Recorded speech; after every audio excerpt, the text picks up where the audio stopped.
There's a silence that follows every storm, not the absence of sound, but the presence of peace. Forgiveness brings us here, to the space after release, the mind no longer racing, the heart no longer rehearsing the pain, just stillness. It's strange, we spend so much time believing strength means holding on, enduring, fighting, proving we can survive what broke us. But real strength, the kind that heals, comes in quiet forms. It's in the decision to stop replaying what went wrong, in the gentle courage to look at the scar and no longer flinch, in the whisper that says, "It happened, and I'm still here." Reflection is where forgiveness matures. It's where pain becomes perspective, and wounds become wisdom. Because the quiet strength within us, it doesn't roar, it doesn't demand. It simply reminds us that we are more than what hurt us. This is the part where forgiveness stops being an idea and becomes a way of living. Forgiveness is not a single act. It's a slow metamorphosis, a dissolving of shadows within the human heart. You wake up one day and realize the anger doesn't sting the way it used to. The memory still lives there, but it no longer controls the temperature of your day. That's the quiet miracle of forgiveness.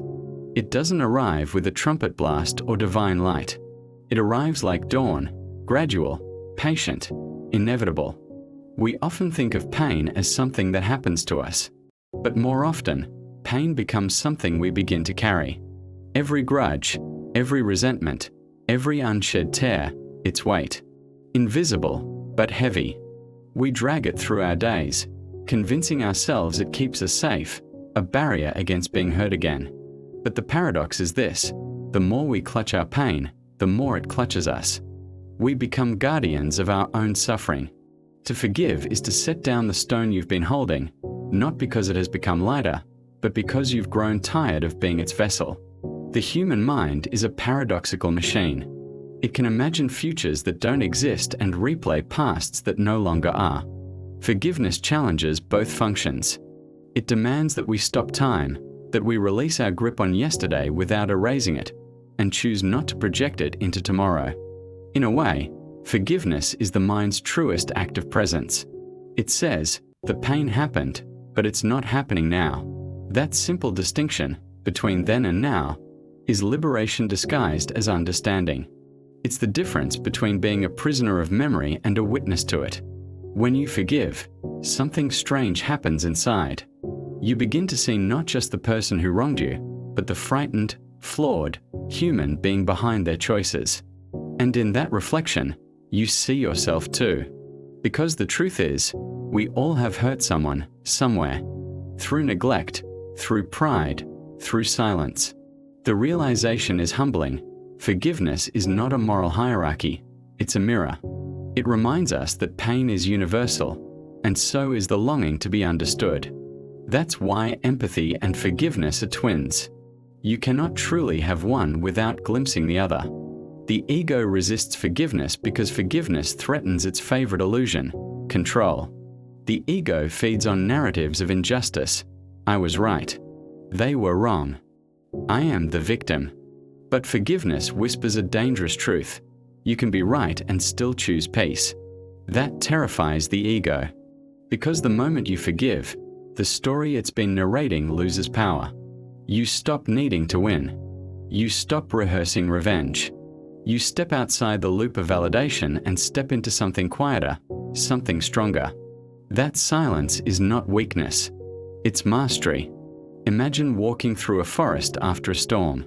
Branches are broken, the air still smells of rain, and yet the light filters through in a new way. That's what forgiveness feels like. It doesn't restore the forest to what it was. It reveals how it can still be beautiful, even after the damage.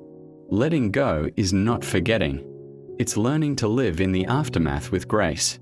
The past will always exist, but the meaning you attach to it, that is yours to choose, to sculpt, to soften. We often celebrate courage in visible forms, battlefields, podiums, revolutions. But there's another kind of courage, the invisible kind. The courage to sit with your pain until it stops demanding an audience. The courage to see the one who hurt you and not flinch with hate. The courage to unclench your fist and say, "Enough." That's forgiveness, quiet bravery, disguised as surrender. In truth, it's the opposite of surrender.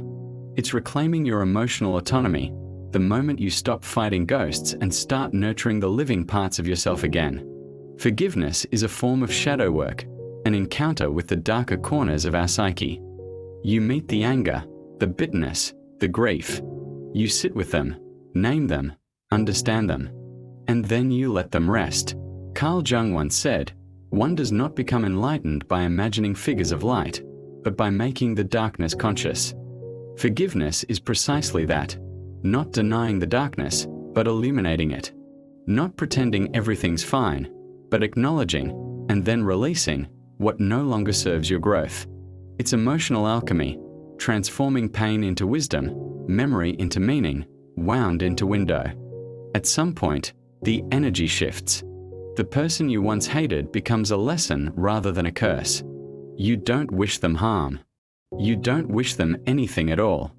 You simply wish yourself peace. And that wish, that quiet, unconditional peace, is compassion. Not for them, necessarily, but for yourself.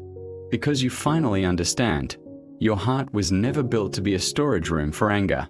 It was built to feel, to release, to renew. Forgiveness is how it remembers its purpose. Forgiveness rarely stays contained. When you practice it, you unconsciously give others permission to do the same.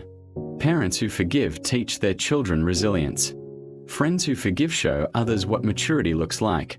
Communities that forgive transform cycles of violence into bridges of healing. Forgiveness is contagious, a quiet revolution of empathy spreading one person at a time. In a world obsessed with retaliation, forgiveness is a form of rebellion. It's the refusal to let hate multiply.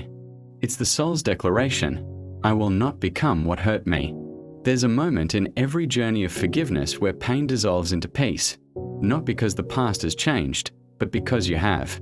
You look back and realize the person who was once broken has become someone new, someone softer, wiser, stronger. The scar remains, but it no longer burns. That's the alchemy. Forgiveness turns suffering into strength. It converts chaos into clarity. It doesn't erase, it transforms.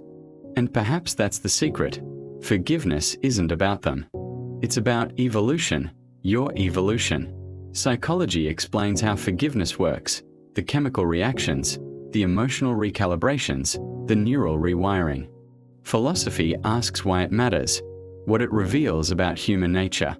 Together, they paint a portrait of the human spirit's astonishing resilience. Forgiveness shows us that suffering, while inevitable, does not have to be terminal. That healing is not the absence of pain, but the presence of understanding. That peace is not found in forgetting, but in choosing not to let memory harden into bitterness. Forgiveness is where science meets soul, where psychology meets grace. Maybe that's what makes forgiveness so profoundly human, our ability to hold two truths at once: this hurt me deeply, and I'm still choosing to heal. It's not denial.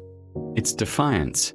It's saying to the universe, "You can break my heart, but not my humanity."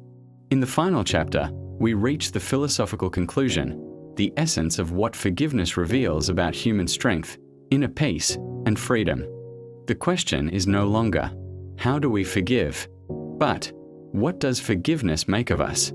It's the reward of the soul that chose not to stay bitter when it had every reason to. And in that stillness, you realize forgiveness has never been the ending of pain.